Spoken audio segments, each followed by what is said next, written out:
Hello and welcome to my channel.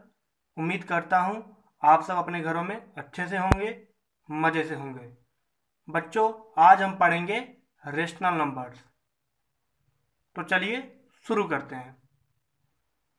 अब हर एक चीज़ को लिखना पॉसिबल नहीं है, तो जो मैं बोलूँगा उसे ध्यान से सुनिएगा। तो ऐसे कोई भी नंबर जिसे हम P अपॉन Q के फॉर्म में लिख सकते हैं, जिसमें P और Q क्या होंगे?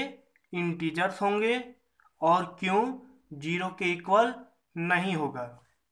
फिर से रिपीट कर देता हूँ। ऐसे नंबर जिसे हम P अपॉन Q के फॉर्म में लिख सकते हैं, जहाँ पे P और Q दोनों इंटीजर्स होंगे एंड Q जीरो नहीं होगा। एग्जाम्पल 7/5, 2/3। यहाँ पे देखो, ये P ये Q, P और ये Q लिखा हुआ है। फिर 0, 3, -6।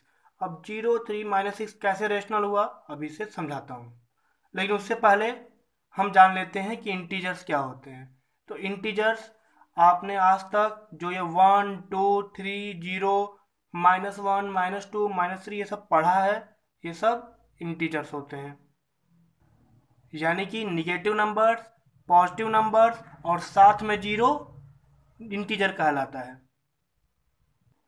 तो अब 0, 3 और -6 कैसे रेशनल नंबर है, इसे भी देख लेते हैं। तो 0 को हम 0/1 भी लिख सकते हैं, 3 को हम 3/1 भी लिख सकते हैं, -6 को हम -6/1 भी लिख सकते हैं।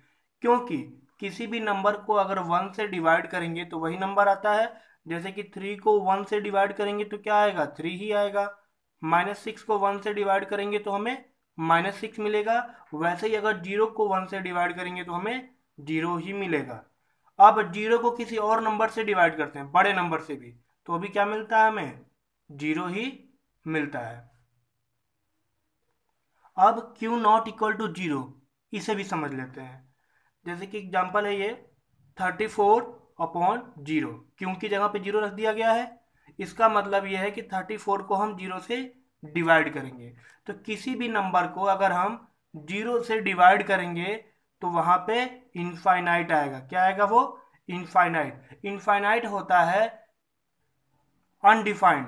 मीन्स अगर किसी भी नंबर को हम 0 से डिवाइड करेंगे तो वहाँ पे जो नंबर आता है वो अनडिफाइंड आता है। हम उसे डिफाइन ही नहीं कर सकते, हम उसे बता ही नहीं सकते इतना बड़ा नंबर आता है। इसलिए हम वहाँ पर इनफाइनाइट लिख देते हैं। एक इंपॉर्टेंट पॉइंट है, इनफाइनाइट रेशनल नंबर्स मीन्स जो रियल वर्ल्ड में रेशनल नंबर्स पाए जाते हैं, उनकी संख्या जो होती है वो इनफाइनाइट में होती है। बहुत ज़्यादा होते हैं रेशनल नंबर हमारे। दूसरा पॉइंट है, नो लिस्ट और ग्रेटेस्ट रेशनल नंबर मीन्स कोई भी रेशनल नंबर सबसे छोटा या सबसे बड़ा नहीं होता है। मीन्स रियल वर्ल्ड में कोई भी सबसे बड़ा रेशनल नंबर या सबसे छोटा रेशनल नंबर नहीं होता है। अब अगर हमें रेशनल नंबर को डेसिमल के फॉर्म में लिखना है तो हम उसे कैसे लिखेंगे? तो दो टाइप से लिखते हैं। पहला है terminating and second is repeating decimal. तो एक एक करके देख लेते हैं। टर्मिनेटिंग डेसिमल क्या होता है? जैसे कि 0.25, 2.6, 3.456, इन सब में पॉइंट के बाद जो डिजिट है वो टर्मिनेट कर गया है।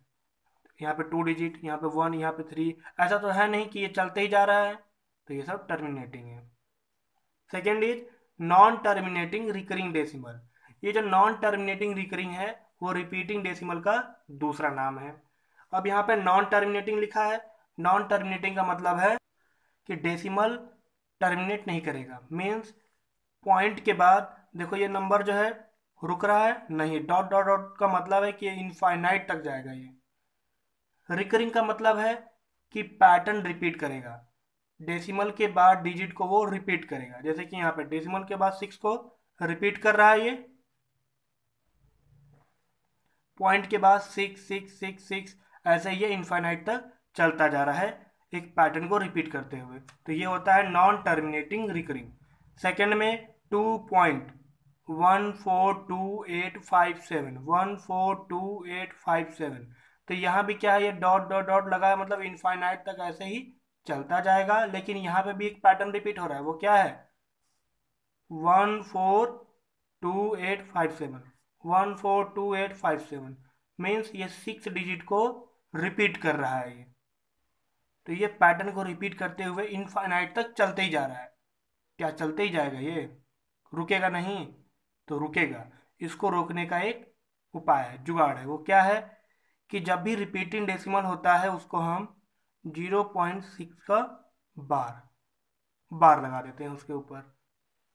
इसका मतलब ये है कि ये 6 जो है ये इनफाइनाइट तक रिपीट कर रहा है, जिसके ऊपर बार लगा हुआ है। वैसे ही यहाँ पे भी करेंगे हम 2.142857, इस इनके ऊपर बार लगा देंगे। मीन्स ये जो 6 डिजिट है इन्हीं का पैटर्न रिपीट हो रहा है। अब आपके बुक में ऐसा क्वेश्चन होगा कि रेशनल नंबर ऐसे दिया होगा, ठीक है, और वहाँ बोला होगा कि इनको बिना डिवाइड किए बताओ कि ये टर्मिनेटिंग रेशनल नंबर है कि नॉन टर्मिनेटिंग रेशनल नंबर है। तो उसके लिए क्या करते हैं हम, तो देखो ये है P और ये है Q, P अपॉन Q के फॉर्म में लिखा है। तो Q जो होता है वो हमेशा कहाँ होता है, डिनोमिनेटर में होता है। तो हम डिनोमिनेटर का प्राइम फैक्टर कर लेंगे। प्राइम फैक्टर करते वक्त हमें ये ध्यान देना है कि ये जो लेफ्ट साइड में जो डिजिट आ रहे हैं ये प्राइम नंबर्स होने चाहिए, ठीक है। तो हम इसका प्राइम फैक्टर किए, सबसे छोटा प्राइम नंबर क्या होता है, 2 होता है। तो 2 से जब इसको डिवाइड करेंगे तो डिवाइड हो जाएगा, कितना आएगा यहाँ पे 40। फिर से 40 को 2 से डिवाइड किए तो आ गया 20, 20 को 2 से डिवाइड किए 10, 10 को 2 से डिवाइड किए 5, 5 को अब 2 से डिवाइड तो होता नहीं है। 2 से बड़ा प्राइम नंबर क्या है, 3 है, 3 से भी डिवाइड नहीं होगा ये। 3 से बड़ा प्राइम नंबर क्या है, 5 है, तो 5 से डिवाइड होगा ये 1 टाइम। लास्ट में यहाँ पर 1 आना चाहिए, ठीक है। तो हमने देखा कि यहाँ जो प्राइम नंबर्स आए हैं वो केवल 2 और 5 आया है, इनके अलावा तो कुछ है नहीं। तो लिख देंगे यहाँ पे only 2 and 5, so terminating decimal. Second question देखते हैं इसको अच्छे समझने के लिए। सेकेंड क्वेश्चन में क्या लिखा है, 7/24। तो यहाँ पे क्यों की जगह पे 24 है, तो 24 का हम प्राइम फैक्टर कर लेंगे। तो 24 का प्राइम फैक्टर करेंगे, सबसे छोटा प्राइम नंबर क्या है, 2, 2 से डिवाइड करेंगे, 2 से डिवाइड करेंगे तो 12 आएगा। 12 को 2 से डिवाइड करेंगे 6 आएगा, 6 को 2 से डिवाइड करेंगे 3 आएगा। अब 3 तो सिर्फ अपने आप से डिवाइड होता है क्योंकि 3 प्राइम नंबर है। तो 3 को 3 से डिवाइड करेंगे तो लास्ट में यहाँ पे 1 आ गया। फिर हम देखेंगे कि यहाँ पे 2 के अलावा 3 भी आ गया है, तो इसे क्या लिखेंगे हम, नॉन टर्मिनेटिंग डेसिमल नंबर्स। अब इसे और अच्छे समझते हैं।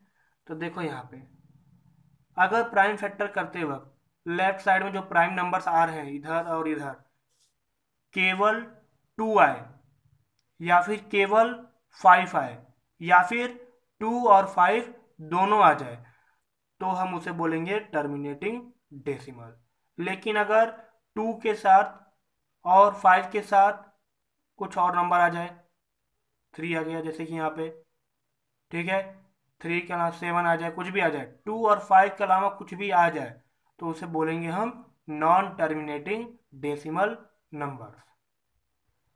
बच्चों आज के वीडियो में बस इतना ही। तो बने रहिए मेरे साथ और भी ऐसे वीडियोज के लिए। और साथ ही अगर आप मेरे चैनल पर नए हैं तो प्लीज़ लाइक और सब्सक्राइब जरूर कर दें, और आप पुराने हैं तो बेल आइकन को जरूर दबाएं। थैंक्स फॉर वॉचिंग, धन्यवाद।